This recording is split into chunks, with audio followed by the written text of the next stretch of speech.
Welcome everyone to Silent Shadows, a virtual commemoration of October 7th. Today we come together to honor the lives lost on this tragic day in 2023, reflecting on the resilience of the human spirit and the lasting lessons we can draw from this painful moment in history. Through stories and reflections, we will ensure that the memories of the victims are kept alive. For those of you that are joining us for the first time, I'm Ellen Resnick, the Educational Programs and Outreach Manager at Classrooms Without Borders. At CWB, we are deeply committed to providing transformative educational experiences that open hearts and minds. Through virtual programs, immersive seminars, and professional development opportunities, we aim to empower educators and learners to confront injustice and discrimination with knowledge and empathy. Your participation today supports this important mission, and we are grateful for your involvement. If you feel moved to donate to Classrooms Without Borders, a link will be dropped in the chat for you in just a moment. Your generosity helps us to continue our free educational offerings such as this. Now it is my distinct honor to introduce our speaker, Rabbi Jonty Blackman. Rabbi Blackman is a renowned educator and storyteller with an exceptional ability to weave together Jewish history, philosophy, and theology. His deep knowledge of the Holocaust and Jewish history, coupled with his thoughtful and sensitive approach, creates an enduring educational experiences for his audience. Through this session, Rabbi Blackman will guide us through the stories of resilience and reflections, providing a poignant commemoration to the lives lost on October 7th. Please feel free to ask any questions via the chat to me, Ellen Resnick, and we'll do our best to address them as time allows. And with that, Jonty, the floor is yours. Thank you, Ellen. And shalom to everybody. Welcome and thank you for being with us tonight.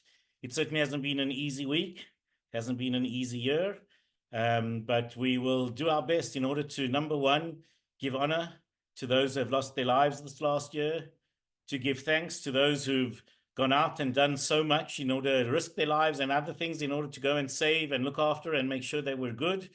And we'll put up a little, some words of tefillah, of prayer, that this year, as it says, Tichle Shana v'kililoteha, this year should end with its curses, v'techel Shana u'birchoteha, and let the new year begin with its blessings.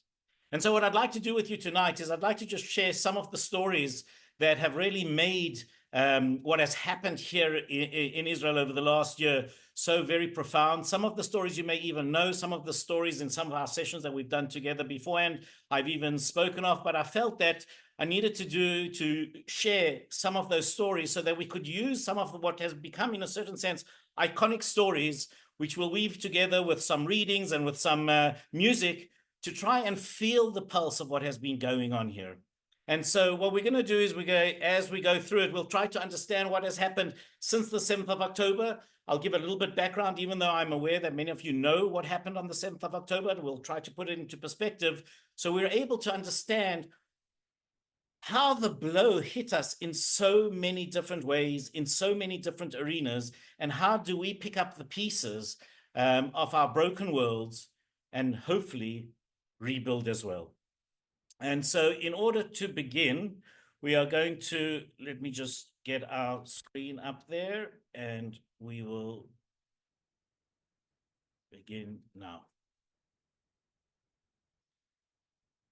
The sheer number is the thing that hit us first. But as we started to realize and to understand and to gain information as to how did our people die, how were they murdered, how were they killed in battle, what incredible depth of personalities came through in order to go out and save those who could be saved. I think for many of us, we were dumbstruck. I think we were speechless. And yet the Swords of Iron War, this war that has claimed so many lives, has altered Israel. I don't know if I would use the word forever, but certainly has altered us from what we were, and we have yet to rebuild and to see where it is that we're going to. And I think that as we look at a lot of these faces on the screen here, some of you may even be able to recognize some of the people here. Their stories have been represented, but I think more than anything, I want to speak on this, that as we go through and reflect on the year that was, we have no idea about the year that will be. about the future that holds for, that is in front of us. And I truly believe that, like in many parts of Jewish history, when you're in the midst of the tragedy and the storm that comes upon you, you cannot believe that the blue skies will come, but they will. In the end of the day, we are building towards something, and I don't know exactly how. I don't know what that will be. Who would have thought that this would have been a war that is almost as long as our War of Independence from 1948? 14 months was our War of Independence in 1948, beginning the end of 47 through 48 and the beginning of 49. When will this war end? And when will people be able to go back to their homes and feel safe as they sleep in their beds on the borders of Israel? And so I want to take you to the border of Israel, to the border between us and Gaza, as we meet Rachel Goldberg Poland and John Poland as they went to the border of Gaza at the end of August to try and call out, with many other families of the hostages, to call out to their loved ones somewhere in those tunnels underneath Gaza.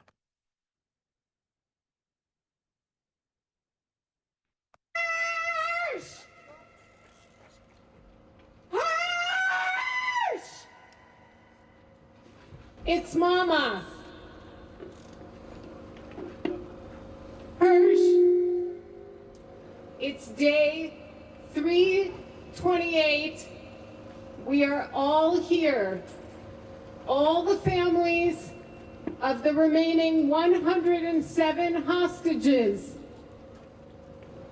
Hirsch, we are working day and night, and we will never stop. And that was at the end of August. And who would know that just after that, Hirsch, together with 5 others, were murdered in the tunnels in Gaza. I begin with the heart-piercing scream of Rachel because, in a certain sense, she has become one of the icons of the story of this last year. I, in fact, was listening to an interview of her and John this evening on Israeli radio, where Rachel speaks about how she has always thrived in being in the shadows. She loves being anonymous. Her name, Rachel Goldberg. Who hasn't heard of a Rachel Goldberg in the Jewish world? And as she describes, if you just look at me, I look like any Rachel Goldberg you've ever met. And yet, after this year of horrific tragedy, I walk in the streets, and before people even come up to me, they're already weeping. And I think to myself, how is my being putting them through pain? And I think the answer is because Rachel's being has stood for the Jewish people in its entirety, with such nobility, with such poise, with such incredible depth of love and lack of anger at this horrific tragedy. And she could have been pointing fingers at who knows so many different people. And obviously, as we ask the question, is how could we have allowed this to happen? But the story of Hirsch Goldberg Poland as one of the many hostages, more than 250 hostages who were taken that day of October 7th into Gaza, it is the story that tears at our heart. And if we ask ourselves, how did this come to be? Let's just go back to that morning of October 7th, a year ago. That Shabbat morning, which was Simchat Torah, 6:29 a.m., Israel starts to burn.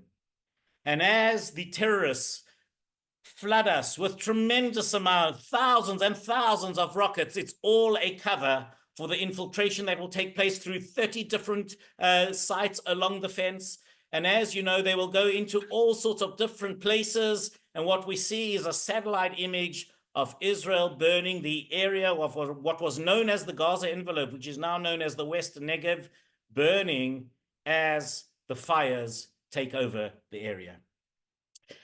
And as more than 3,000 terrorists will come across from the Gaza Strip in all these different places, all the different areas that you see in blue will be taken over or at least attacked by the terrorists. And the furthest east that they will get to is towards this town called Ofakim. They will also try get into Netivot, and they will get into Sderot as well, the three major towns in the area. All the other places are kibbutzim or moshavim, agricultural communities around the area. And as we know very well, just north of Re'im, the Nova festival that was taking place, that at that stage, there were many who were unawares of what was happening. But they came through with tractors as they pulled down a fence that we believed was so strong and was built in order to make sure that we would keep our neighbors out. They came across and took over tanks and army bases, and the images of them celebrating their victory over what we believed was our formidable army pierced all our hearts, as the pictures of them, of terrorists, of the Nochba terrorists, the Hamas terrorists going into the kibbutzim here at the entrance of Kibbutz Be'eri, where you can see an army soldier, a reservist sitting there now, but around the entrance to the guardhouse to Be'eri that was plastered with bullets all over. They came in very well organized. Everyone knew exactly what they were going to be doing. They came in by land, they came in by sea, they came in by air with paragliders, and they took over, whether it was in cars, in pickup trucks, in motorbikes. And here we are with part of the confusion of individuals who had been driving into the kibbutz and were murdered there in their cars. And if it wasn't enough for them to murder, they completely set fire to so many different homes that were burnt, that made the area look exactly as if a Holocaust had gone through them. They fired RPGs into the cars, into especially the fuel tanks of cars, knowing that that would make the fuel ignite, burn the cars, and burn the homes, and unfortunately burn the people too. And if it wasn't enough that they would murder people in their homes, those especially at the Nova Festival, but also in the kibbutzim, they kidnapped over through to Gaza. And they made sure that the wreckage was left everywhere. Whether it was the cars that were splayed with bullets, or the burnt out cars, or the rammed cars into all sorts of different places. These are the pictures that will stay with us as we think of October 7th. If we just think about the statistics, we're aware now that there were 1,200 people who were murdered on that day, some in gunfights, soldiers and police officers who were killed. But from that year, throughout these 12 months, the number is now just over, this slide is from a few days ago, so we're now just over 1,700 people who have been murdered in the last year. More than 80,000 have been wounded, with so many people having lost limbs. And it will not be uncommon as we walk the streets of Israel to see people with prosthetics, whether it be arms or legs. We're not yet seeing them not seeing them in full force because people are still going through rehab. They're still in their institutions. They're not necessarily all just free to go wherever they are, although there are those who've already gone back to battle with their prosthetic legs because they have to go and save the people, save our country. We have had more than 729 fallen IDF soldiers, more than 250 people kidnapped. 101 people are still kept hostage in Gaza, with around 37 bodies that we know of people who have been murdered. Some murdered on the 7th of October, and we're only discovering this week that they were murdered that day. Some being murdered after months and months of being kept hostage, as Hirsch, Carmel Gat, and all the others who were murdered on that day were murdered by Hamas. We've had 154 people who have been released, and they are starting to tell their stories, and the stories that are coming out are stories that can tear the heart apart and take away our faith in humanity. Close on 70,000 people have been displaced from their homes, and more than 20,000 rockets have been aimed at us. And yet, with all of this, knowing that we have had 33 kids under the age of 18 and 10 kids under the age of 5 who were kidnapped, most of them have been released, except for, we know, the Bibas family, Fir and Ariel, who are still in captivity. And we won't stop until they're all back. And we speak of them every day, and we pray for them every day, and we will not be healed until our hostages are returned. And even those who have been killed and murdered need to be returned so that we can give them the proper burials that they deserve. And yet, with that, as we think about those who have passed, I want to also speak about our view towards the future and how we're going to deal with that. But in order to start, I think a prayer is in place. And so we're going to say the tefillah of Kel Malei Rachamim. I put it both here in the Hebrew and the English, so that those of you who prefer to say it to yourselves in English will be able to say it. But the Kel Malei Rachamim, and you will see those of you who are used to seeing the text of the Kel Malei Rachamim that speaks of those who have passed before us, you'll see that it's slightly different, because it is one Kel Malei Rachamim that has been specifically scripted to include all those who have lost their lives in this past year. Kel Malei Rachamim shochen במרומים, המצא מנוחה נכונה על כנפי השכינה, במעלות קדושים טהורים וגיבורים, כזוהר הרקיע מאירים ומזהירים, לנשמות הקדושים אזרחי ישראל, אנשים, נשים וטף, שנהרגו, שנרצחו, שנשרפו, שנטבחו בידי מרצחי החמאס בני העוולה ומסרו נפשם על קידוש השם בהתקפה אכזרית על יישובי מדינת ישראל, ולנשמות חיילי צבא ההגנה לישראל, שוטרי משטרת ישראל ואנשי כוחות הביטחון שמסרו נפשם על קדושת השם ונפלו מות גיבורים בקרבות על הגנת העם והארץ, בעבור שאנו מתפללים לעילוי נשמותיהם בגן עדן תהא מנוחתם. לכן בעל הרחמים יסתירם בסתר כנפיו לעולמים, ויצרור בצרור החיים את נשמותיהם. אדוני הוא נחלתם, וינוחו ושלום על משכבותם, ויעמדו לגורלם לקץ הימין, ונאמר אמן.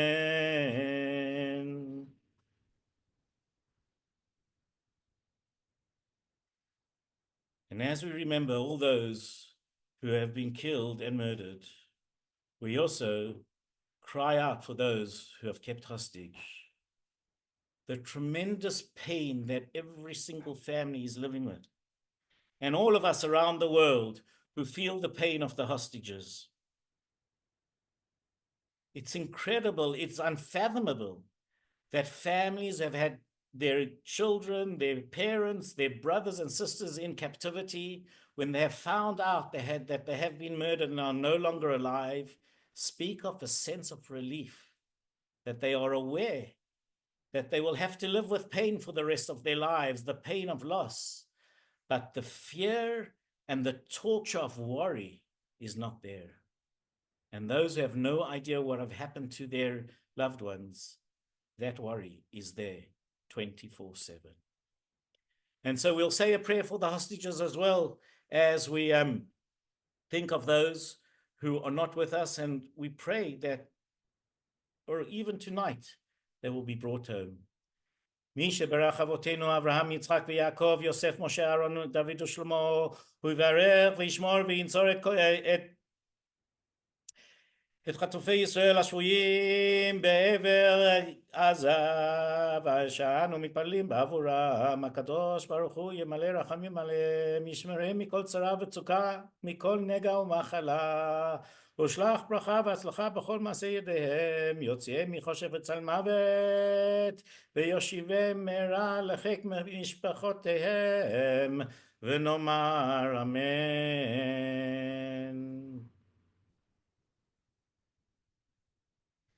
It was in November of this year, just 6 weeks after the events of October 7th, that there was an events coordinator who was convinced that she needed to do something to try and heal the wounds, our aching hearts of those who were in her captivity. And so she came together, put out an invitation to thousands of Israeli musicians, some professional, some not.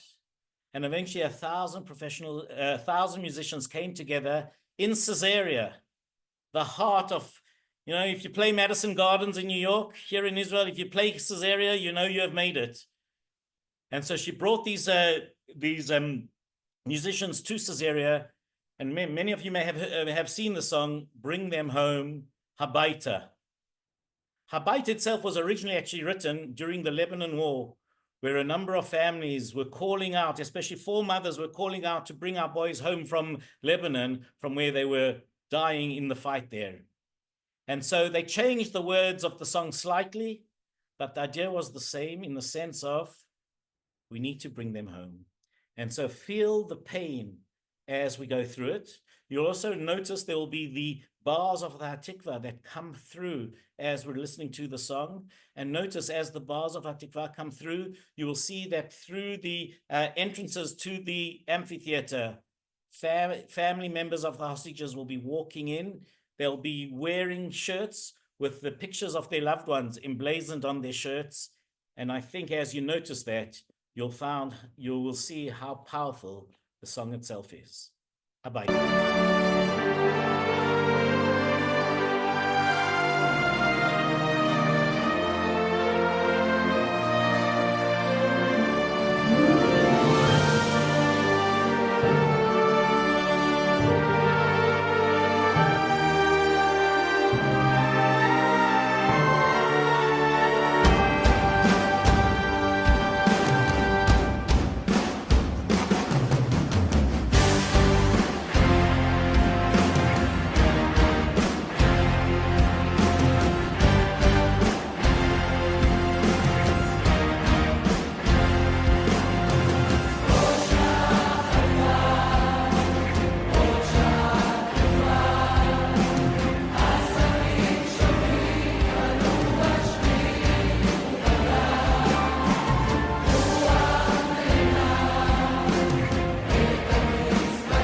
Weiter. Only they could come home right now. We began with Rachel Goldberg Poland calling out to Hirsch at the edge of Gaza. And certainly Hirsch became one of the images of the hostages, one of the most well-known hostages, being an American citizen, being that his family was so eloquent and pushed so hard in order to get him there. But if we try to understand how did he become the icon, let's go back a little bit. Here we see Hirsch and Aner in the hills of Jerusalem. Aner Shapira. Hirsch and Aner were great friends who grew up in the city of Jerusalem. They, for years, had been great friends, loving music. Aner himself actually creating music. And they would go to music festivals all over Israel and all over the world. That's how they got to the Nova Festival that morning of October 7th. And as the craziness started that morning of October 7th, Aner gets a call from his platoon commander.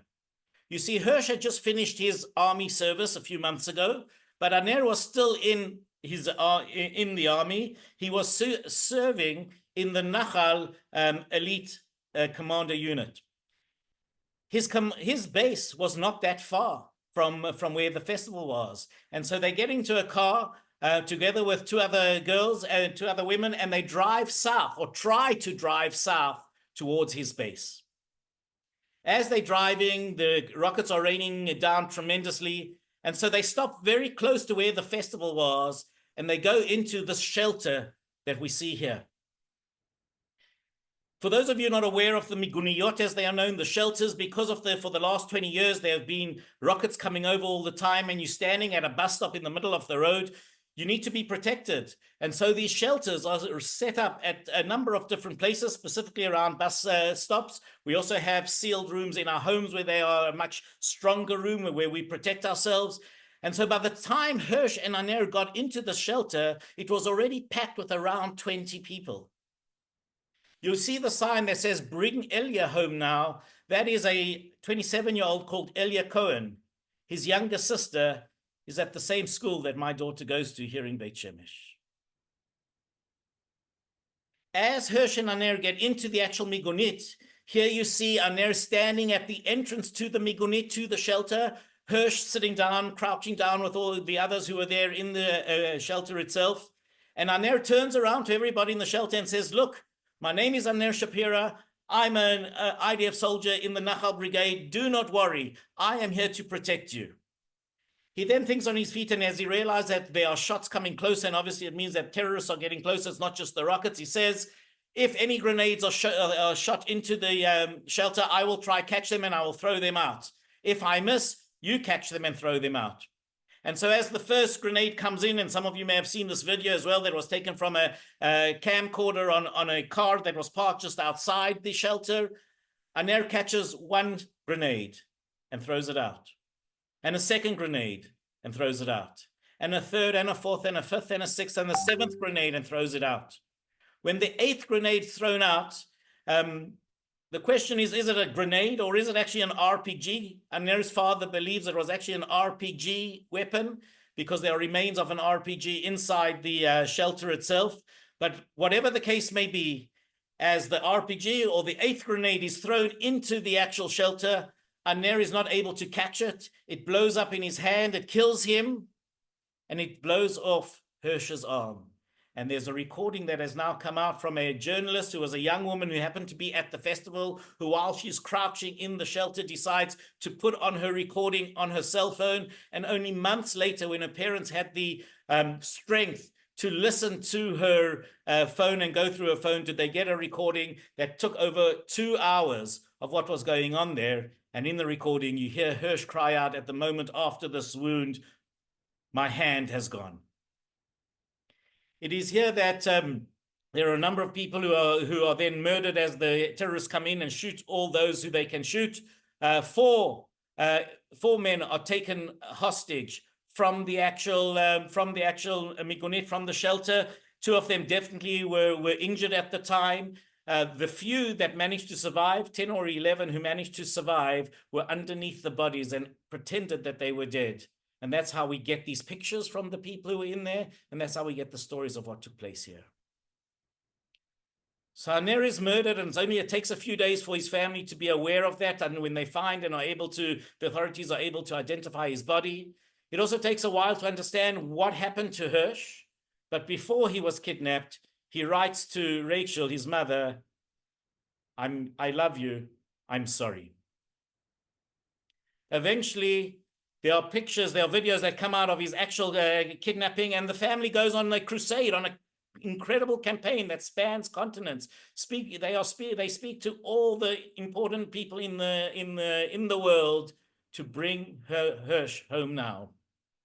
And Hirsch, being a very ardent Hapoel Yerushalayim fan, a fan of the soccer team, throughout the matches all this time was bring Hirsch home, with the message that his mother kept on saying again and again and again: I love you, stay strong, survive. When Hirsch is murdered and the funeral takes place in Yerushalayim, and I happened to be at the funeral because I could not stay away, Rachel, his mother, ends her eulogy to him by saying, Hirsch, I have one last thing to ask of you. Know that we love you. I ask you to help us stay strong and help us survive. I want to share with you a song that discusses those last moments of being in the shelter and trying to escape with your life. There is a man called Noam Cohen. Noam Cohen happens to be a photographer. He came to the festival really around 3 that morning, and he decides, they were together with a friend of his, that they're going to go and dance and enjoy some of the time, and towards sunrise, that's when they're going to start filming. So it's just around 6:15, 6:20 that he goes back to his car in order to get all his equipment, in order to start taking shots and filming and doing what he needs to in order to, get paid for the job that he's come from, not realizing that what will happen at 6:29 that morning. He will be shot at many, many times. He will run into a migunit, into a shelter, and eventually he will escape. And he will survive 3 attempts on his life. I want to play the song that came out around 2 weeks after this, a short outpouring from his heart. Eventually he produced it together with a friend of his, Maor Ashkenazi. The scenes that you see are not easy scenes, but be aware that all the scenes that you see are actors recreating the scenes of what was.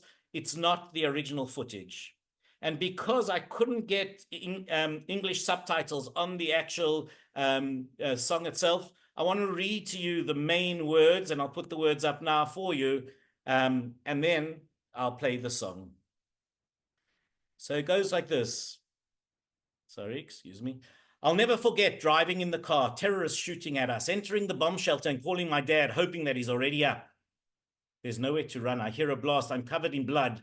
I got lucky, and most of my body was saved, but my head is still there. It's already been 2.5 weeks that I haven't slept. I'll never forget laser in the car covered in blood. I want to be free from this already, to feel something else, but my leg still has a bullet in it to remind me.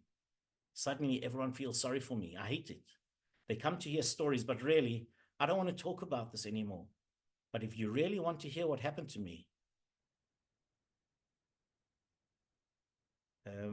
sorry, the wording is actually, I can't see the first wording. You can see that. And all his blood that splashed onto my face. I'll never forget the burnt smell of people and smoke that filled the entire room. I'll never forget that I heard people cry out, here comes the IDF, and then terrorists arrived in a pickup van. I open my eyes and realize I'm alive. I move the bodies of my friends off me. A guy dying without his leg grabbed me by my shoes. But if I take care of him, who will take care of me? My life and everything I want to be. My life passes through my brain in a couple of seconds, full of questions, to live or to die. Between the shots, I understand that I have no choice. I have to try. And so it continues. And so I want to play the song for you, the song called Noam's Song.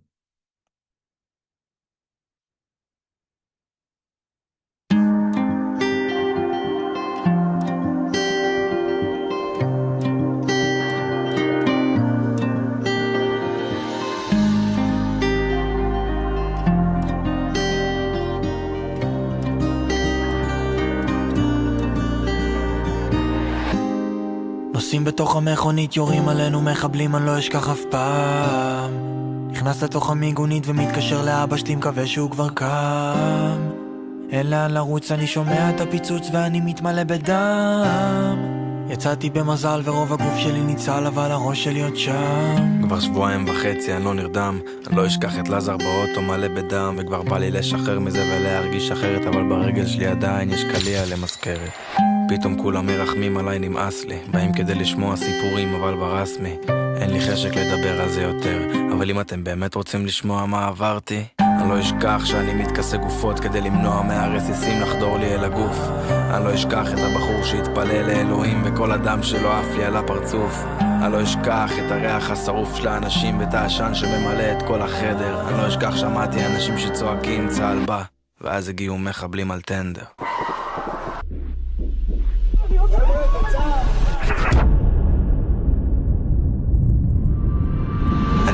את העיניים וקולט שאני חי, אני מזיז את הגופות של חברים שלי מעליי. בחור גוסס בלי רגל תופסתי בנעליים, אבל אם אני אשמור עליו אז מי ישמור עליי על החיים?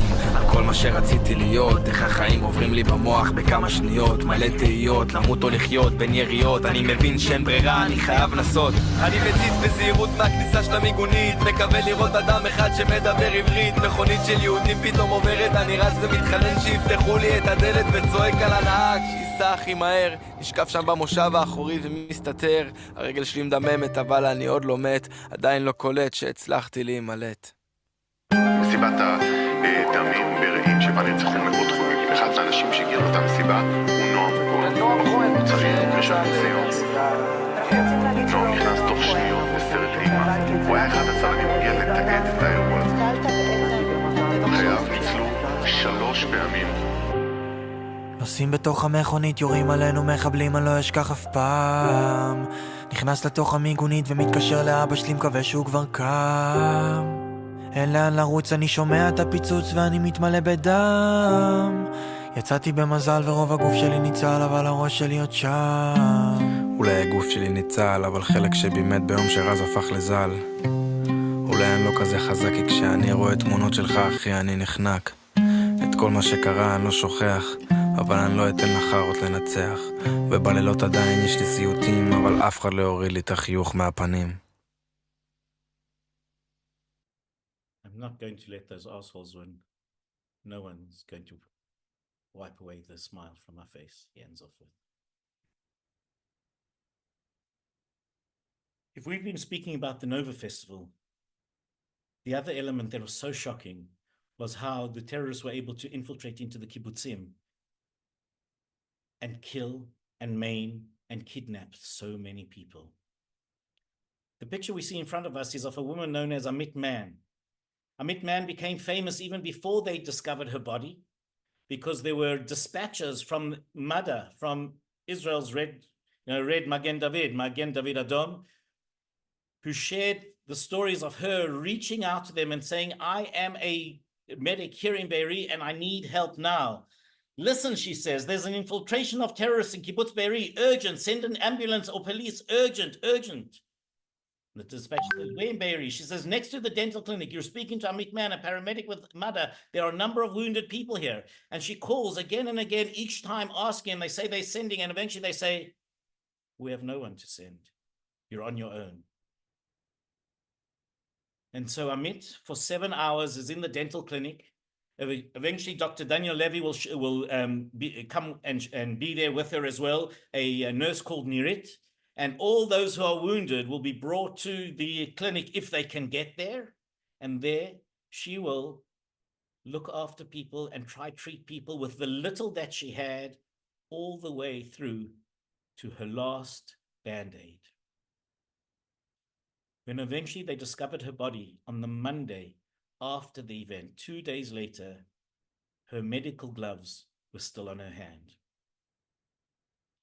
But what was extremely chilling for the family was that they knew that Amit had always wanted to be a doctor.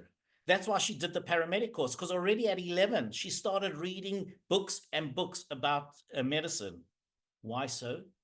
Because unfortunately, her father died of cancer when she was very young. And even during his treatment, she kept on trying to find and read and learn so she could actually help him. not being able to help him, she decided to dedicate her life to helping others, which is what she did. But she also had a gorgeous voice. And a little while after the events, when they were able to get her phone back, they found recordings that she had made of her singing. One of the recordings is of the following song that we're going to hear, a song that ironically is called Nothing Will Ever Hurt Me. And when the family hear the song, they send it to the band, Knesiat HaSechel, who it's their song. And the band come to the home and they re-record the song, putting in Amit Man's voice. Listen to the words, listen to the music, and let's remember the incredible heroism of Amit Man.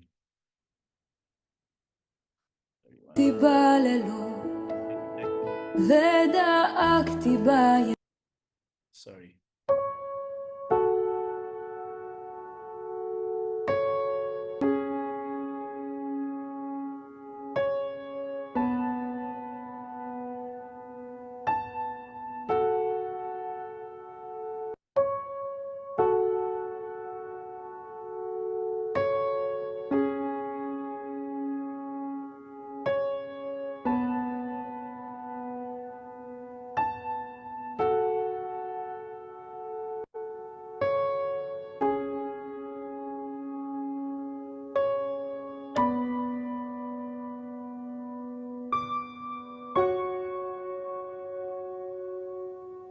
שום דבר לא יפגע בי, שום דבר.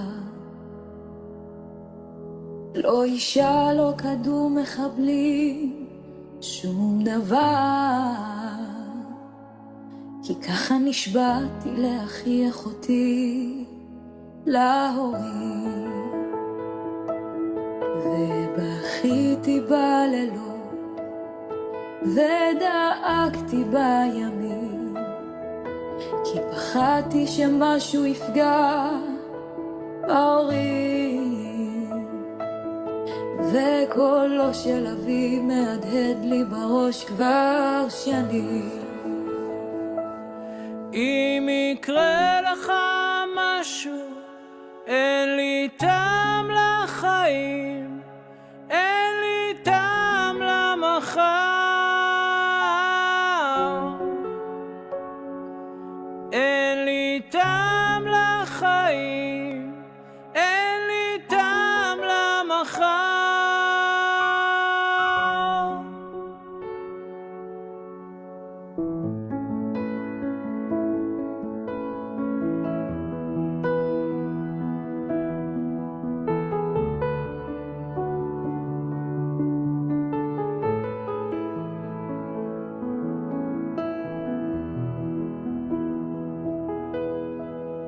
אם אתם עומדים כאן מעליי, כנראה שלא עמדתי בהבטחתי. מצטער בחיי, מצטער בחיי.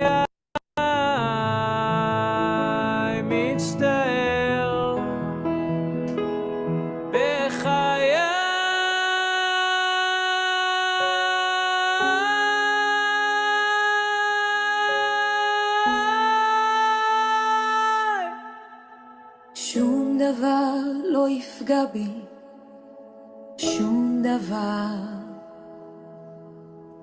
לא אישה, לא כדור מחבלים, שום דבר.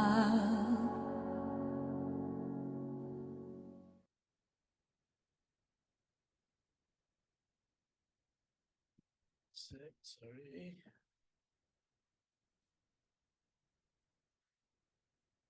So far, we've spoken about individuals, citizens, who were so much a part of the story that took place. And yet, immediately there were thousands who were called up and thousands who didn't wait to be called up and went in order to fight, in order to try and save and protect Am Yisrael, to protect the Jewish nation and the state of Israel. And then a week ago or so, a poem came out, and I don't know who the author is, but it touched me in such a deep, deep way, especially that we're now about to go into Yom Kippur. Because when we think of the story of Yom Kippur and the story of the Day of Atonement, certainly 50 years ago, 51 years ago, when the Yom Kippur War broke out, it was on the 6th of October. And so it wasn't coincidence that this was the date that they chose, or close by to the date that they chose, in order to attack us in such a way. But when we think about Yom Kippur and think about the story of the Day of Atonement, and we think about one of the climaxes of the service, of the prayer service in Musaf, where the high priest in ancient times would go into the temple, not only into the ordinary area of the temple and into the holy area, but he would go into the Holy of Holies, the only time of the year that he would go into the space, the Holy of Holies, in order to light incense, in order to pray on behalf of the Jewish nation and to ask for atonement for himself, for his family, and for all of us. And if you look at the description in the Musaf service, it describes how the high priest would change clothes 5 times over the course of the day, as he would dip in the mikveh, in the ritual bath, as he would prepare himself for each different section of the service. And so as this poem came out, it came out just before Rosh Hashanah, but I'm going to be reading it to myself as we go through the prayer service on Yom Kippur. Listen to the echoes of those who go in order to try save the Jewish people. He reached the south, turned his face to the north. They brought him an olive uniform and he put it on. He went out to take the weapons and magazines. They brought him a combat vest and he put it on. He would say a short prayer and would not prolong his prayer. Please be with the soldiers of the Israel Defense Forces, your people's emissaries who are fighting today against the enemies. Strengthen us and fortify us, defend us from our rivals, fight those who fight us, hold strong the shield and armor, arise and help us, redeem us for the sake of your mercy. He entered the place he entered and fought in the place he fought, and thus he counted 7, 4, 2, 1, fire! They brought him his own clothes and he put them on, and they accompanied him to his home, and he would celebrate with his loved ones upon returning safely from the battle. Happy is the people for whom this is so. Happy is the people whose God is the Lord. And the unfortunate reality is that there are hundreds who have not been able to put back their own clothes and be accompanied to their home. And so we will speak of the story of those soldiers who gave the ultimate sacrifice so that we could be able to live here. Daniel Perez. Daniel Perez, born to 2 South African parents. His father, Rabbi Doron Perez, was actually with me at school a year below me. On one of our first Zooms after October 7th, I shared part of his story, but the story has developed over the year and the story has changed over the year. And so I want to share with you some of the story of what has actually taken place. On October 7th, Daniel Perez was fighting in Nachal Oz kibbutz, very close to Kfar Aza, close to Be'eri, where Amit Man was murdered. And as he tries to protect the base, eventually his tank is no longer there. In fact, his brother, who is also in a commando unit, eventually will come down into that area. He will lead the battle in Nachal Oz. He will call his family and say, I don't know, I don't understand. Daniel's tank is not there. And it is only after, weeks and weeks afterwards, when we were able to get his tank, that we found his tank, and we were able then to take out the one body that had been killed in battle. And what happened to the other 3 of the crew? Because every tank has 4 people in the crew. Well, what we realized is that they were taken hostage. And at first, they didn't even know if they were taken. They were missing in action until eventually there was enough proof that they actually were taken hostage. But no one ever came back, or no one ever said they saw him. Until eventually, with all the different things that we were doing in Gaza and the terrorists that we were capturing and the information that we were gaining, we found video footage of Daniel Perez's body being dragged on the back of a motorbike into Gaza, lifeless.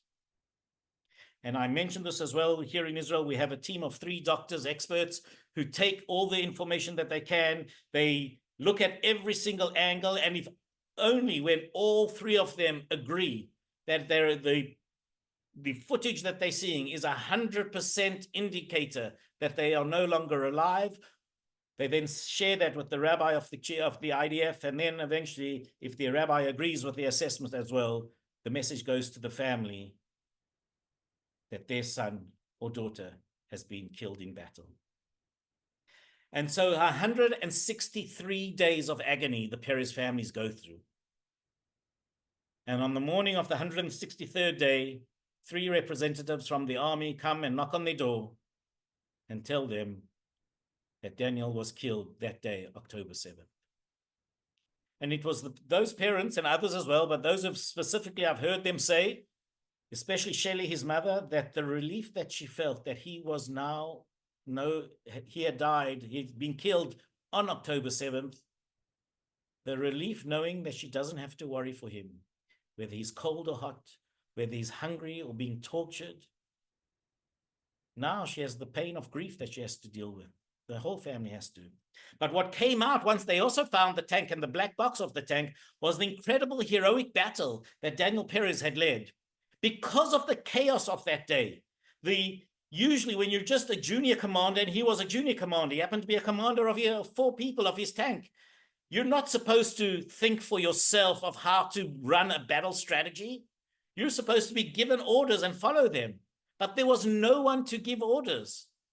Every time they had gone on to the communication devices to try and get information, what should we do? There was no one to talk to. So it was Daniel who had made the decision. You hear in the recording of the black box, him making the decision of how they're going to fight. And when he realized specifically that there was infiltration off, they took the tanks out of the Nahal Oz base onto a ridge, and they mowed down as many men terrorists as they could by driving over them, by shooting at them from close range, even though a tank is not supposed to do that. When they realized that there are terrorists who've gone behind them, behind their lines, into the base, they rush back to the base to try to protect those in the base. And at the gate of the base, they realize that all those at the entrance are killed. And Daniel can be heard saying to his team, if there are soldiers killed and terrorists are in the base, and we can't drive into the base because there are no, the lanes in the base are not wide enough for a tank. We can only circle the base. These terrorists are going to be wanting to do one thing, and that is to kidnap soldiers and take them over. And so they rush back in order to take a height, in order to try and protect that no one will be taken back into Gaza. And while they are fighting, eventually they are overrun by hundreds of terrorists, and Daniel is killed in battle. But the maneuvers and the thinking was quite incredible to see what had happened. And eventually, when the Perez family gets the information that Daniel is killed in battle, one of the pieces of information that they have, because they did not want to actually see the video of his body, but they were given his shirt that was covered in enough blood that would allow for a funeral. And in order to honor Daniel, the Perez family decided to hold a funeral. Even though Daniel's body is still in Gaza, they buried his shirt and they buried his blood. This is what his father, Doron Perez, says at the funeral. He speaks in Hebrew, but you'll have the transliteration at the bottom of the screen.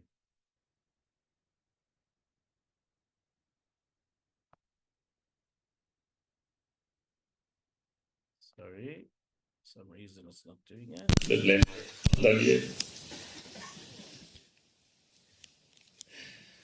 דניאל, אמא ואני חשבנו הבוקר איך אפשר לעבור אחרי 163 ימי סבל, איך אפשר לעבור את ההלוויה הזאת, אבל החלטנו שאפשר. הרי הצלחנו לחתן את יונתן וגליה כשהוא היה פצוע וכואב. 10 ימים אחרי היעדרותך, איך עשינו את זה? החלטנו שזה היום של יונתן. לא התמקדנו במה שחסר, אלא במה שיש. הבן שלנו האהוב, שניצל יונתן. גם היום, אמא ואני החלטנו שאנחנו מתמקדים במה שיש לנו. זה לכבד אותך, בננו אהוב גיבור ישראל. לא להתמקד בשכול או באובדן, יש לנו כל החיים להתמודד עם זה. אלא, וגם את הגופה שלך אין, עוד הדרך ארוכה להחזיר אותך הביתה. אבל את דמך, בננו דניאל, יש הרבה דם. ולכן החלטנו להצדיע לך, להרכין לך ראש, לכבד את המסירות נפש והגבורה של בנינו אהובינו. אז באנו לכבד אותך, כל אנשי צוותך המדהימים שדהרו אחריך כמו אריות עם עוז ותעצומות. תומר ליבוביץ' השם ייקום דמו, קרן ישי האהובים, איתי חן וחגית רובי האהובים, ולהבדיל בין החיים לחיים. מתן אנגרסט, מתפללים עליך מתן, תחזק חי ובריא, ענת וחגה האהובים, ותחזור הביתה בריא ושלם.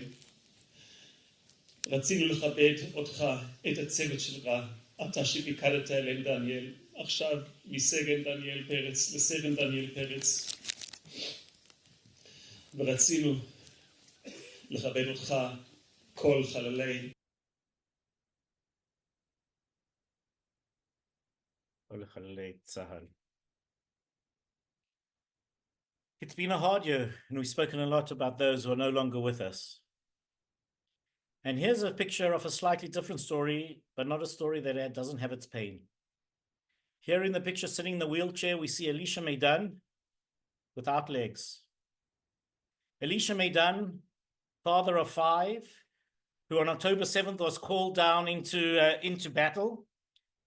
Besides his army stint, he also is very much involved in rescue and discovery of people who are lost in different places. And so part of his work that he did in those first 2 weeks was trying to help find, discover, and neutralize terrorists as well.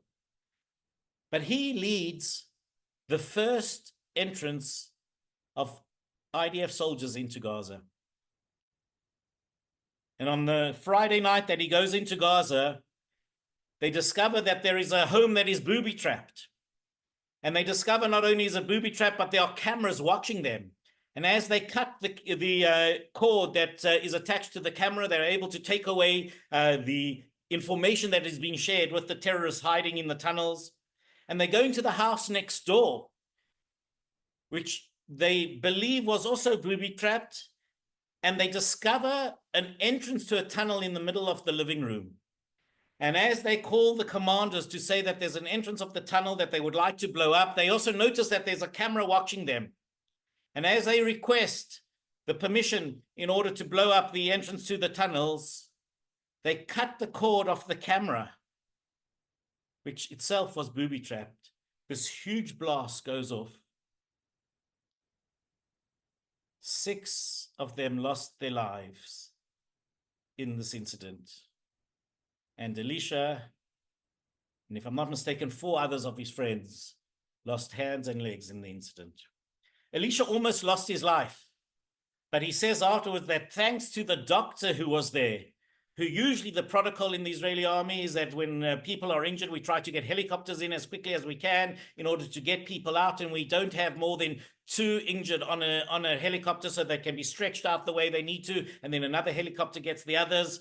But seeing the situation that these people in, the doctor made all those who were injured get onto one helicopter and brought them to Shaarei Tzedek Hospital in Jerusalem, where Elisha, this is the picture of him on the day that he's released from the hospital when he starts his rehab in Tel Aviv area, in Tel HaShomer Hospital, in Tel Aviv Sheba Hospital there. And here's the picture with the crew, the entire medical team, that he says, I thank you for giving my life back. But while he was in hospital and starting to come out after he came out of his coma, it's incredible to see the strength that Elisha has, and he still has. And it is then that the Prime Minister, Bibi Netanyahu, goes to meet him and listen to what he says to Bibi. נכנסנו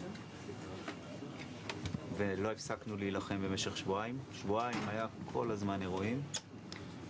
אחרי שבועיים נכנסנו, חיפשנו פיר, ידענו שהם הולכים להוציא מתקפה עלינו. מצאנו את הפיר בתוך מבנה. המבנה היה ממולכד, והם הפעילו עלינו מטען. מטען היה קשוח, הרג 4 חברים טובים מאוד, ונפצענו 5 חבר'ה פציעות קשות. אתה איבדת את ההכרה? אני לא איבדתי את ההכרה, הייתי בהכרה כל הזמן, אבל אני לא זוכר את האירוע. כן, טוב, שוק עצום על זה. אדוני ראש הממשלה, אני רוצה להגיד לך אני שמח, אני לא מתחרט בכלל שנכנסתי לעזה, למרות שאני כבר בגיל של פטור. היה לי גאווה להילחם ליד החברים שנפלו, אבל גם החברים שנפלו, שהם חברים מאוד מאוד טובים, החברים הכי טובים שלי. וגם הפציעה שלי, חשוב לנו לדעת שזה לא סתם, שהולכים לכסח אותם, לנצח אותם, לא לוותר להם, ולא לחזור ל6 באוקטובר. לא לחזור, משום בחינה. לא מבחינה ביטחונית וגם לא מבחינת מה שהיה לנו בעם. לא רוצים לחזור לשם. רוצים אני אעשה כל מה שאני יכול כדי שלא נחזור לשם. זה... כל הכבוד לך. כל הכבוד. What has been incredible, besides the difficulty of rehab every day, Elisha has gone on this crusade to change the conversations that we had prior to October 6th. Until now, we've discussed what has taken place on October 7th, but in a certain sense, with the pain and the loss and devastation of October 7th, Elisha is part of a group of people who are saying the way we were is not the way it can continue. And in order to survive, in the end of the day, we see how much we love each other and what we're prepared to do to sacrifice our lives and our bodies in order to save each other. We know we are part of the same people. We have to talk differently. And so the truth is, one day when I was at Tel HaShomer Hospital and I was visiting some other people there, but I see Elisha, and what was incredible to see, I went up to him, I said, the truth is I knew him as a little kid. I'd met him, not very close to him, but I'd known who he was, hadn't seen him for probably close on 30 years. But I said to him, it's absolutely incredible to see what you're doing. And the only thing I could say is this. The light that was shining out of his eyes, in a sense of love and great gratitude that he's alive, and saying, even though it's hard without my legs, I need to be back to being a father, to being a husband, to being a businessman. I need to make sure that I find meaning in what I went through. I therefore want to take us to this last video, because this last video came out really just a week ago. There is a new exhibition of October 7th where there are portraits of all those, or almost all those, who were murdered that day. And at the opening of the conference, which was of the exhibition, which is put on by Stand With Us, Shani Look's father came to speak. Those of you who don't recognize her from the pictures that you're seeing on the walls, you will recognize those of you who saw the picture of her in her black garment on the back of a pickup truck after she had been abused and raped horrifically and paraded through the streets and spat on. And people asked him what it was like to know that his daughter was displayed throughout the international world as it was. So I want us to take you through a little bit of how he shares of the images and the feelings that he has as he realized what has happened to Shani. But especially I'm going to jump and then take you to the end of his words as he speaks to the people who were there at the opening and saying what should be and where we need to look. קודם כל רציתי לומר באמת תודה מכל הלב לבנצי על משהו בשבילך, של הבת שלך. ואני כבר התרגלתי כי הולכים לי את התמונות של הבת שלי, כל מיני וריאציות. ואז מגיע אליי בנצי עם תמונה ענקית כזו, עם התמונה המדהימה של הבת שלי. כן, בנצי, אני מצדיע לך. אתם יודעים, אנחנו אבות, אמהות, ואנחנו לא כל כך מכירים את הילדים שלנו. אתם יודעים, תמיד יש איזשהו דיסטנס כזה בין האבא. האם הבת לא מספרת לך את הכל, והבן לא מספר לך את הכל, ואנחנו לא כל כך יודעים מי הם באמת. ואני נמצא בלוויה של הבת שלי, כשהגופה שלה לצידי, אחרי 8 חודשים שהיא הייתה שם, במנהרות, ולפני שאני מדבר, ככה, בלוויה, לספר קצת על הבת, מגיעה ילדה קטנה כזאת, בת 20, והיא אומרת לי, אני חייבת לדבר. אני חייבת לדבר. אז אמרתי לה, את מכירה את שני? אמרה לי, כן, אבל אני חייבת לדבר. אז אמרתי לה, בואי תדברי. ממש לפני שאני דיברתי. והיא מספרת, הילדה הזאת, גבוהה מוזרה כזאת, קטנה בגיל, 20. היא אומרת, אני יום אחד התייאשתי מהחיים, ושכבתי על הרצפה בתל אביב. אין לי משפחה, ואין לי בית, וקשה לי, והתייאשתי. פתאום באה מלאכית, ואומרת לי, קחי את ידי, האחזי באור שלי, והיא חלק מהשבט שלי. וזאת הייתה שני.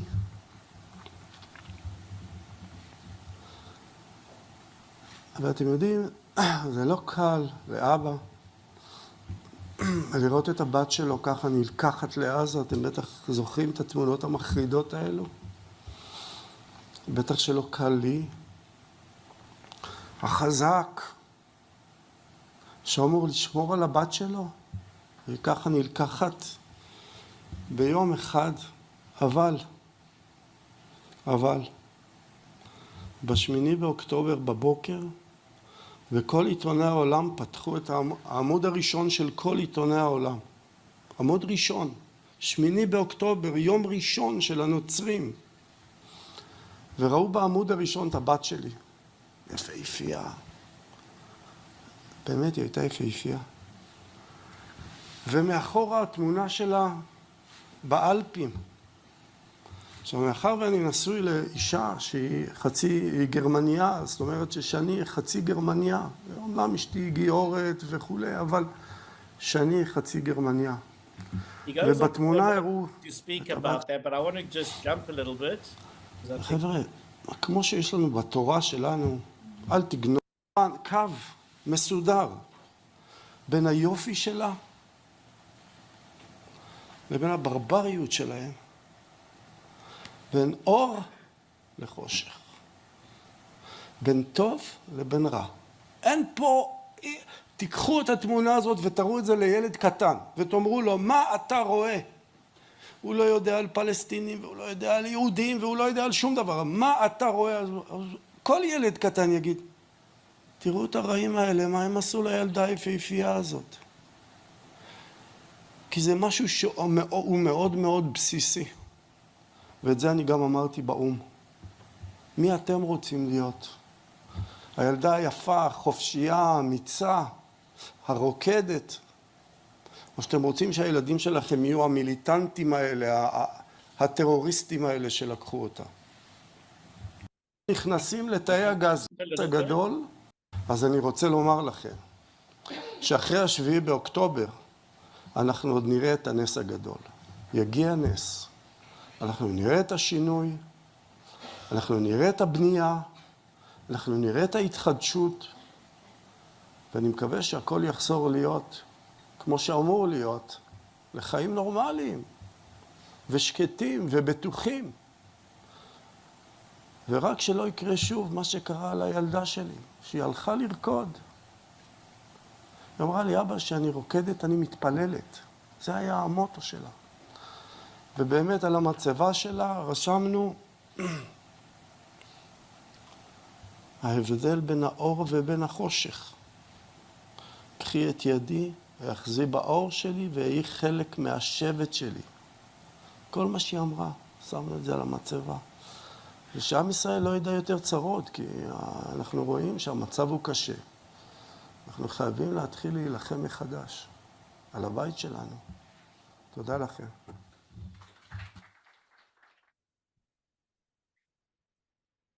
And so as we come to the end of our session tonight, what I really want to try to share with you is try to share some of the pain and the difficulties and the tragedies that have been taking place.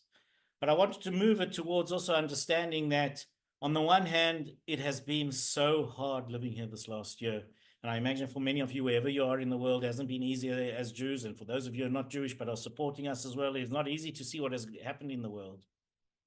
But there are incredible people here who believe it can be different, who know that somehow good will come out of this. And as darkness escapes us, or darkness covers us, it is the light that is going to escape from the darkness. Let's take it from Shani Luke's father. Let's take it from Elisha Meidan. And let's take it from our inner well springs as we go into Yom Kippur. It's amazing. Some people have said we shouldn't be going into Yom Kippur this year and beating our chests about what we have done wrong. Look at what the good things we have done as a people this year. How many people have volunteered and fought and risked their lives because they want to make it better, run into all sorts of situations. And the amount of goodness that has come out from this horrific situation, let's take it to a place where we don't need tragedy to strike in order to bring us together. Let us bring us together through love and through knowing we are one. Toda Rabba, thank you very much. If there are any questions, comments, happy to take them from Ellen. So I imagine everybody is as transfixed as I am from this presentation. I can tell from the emotion in everyone's faces. And you really answered this question already, but this is the only question that appeared in the chat. So I will pose it to you, and if you want to add anything. As we approach Yom Kippur, how can educators connect the themes of reflection, atonement, and renewal to the commemoration of historical tragedies like October 7th? And how might these themes offer a pathway for healing and growth? So I do think I answered it to a certain degree. Mm-hmm. I'll add maybe one or two things.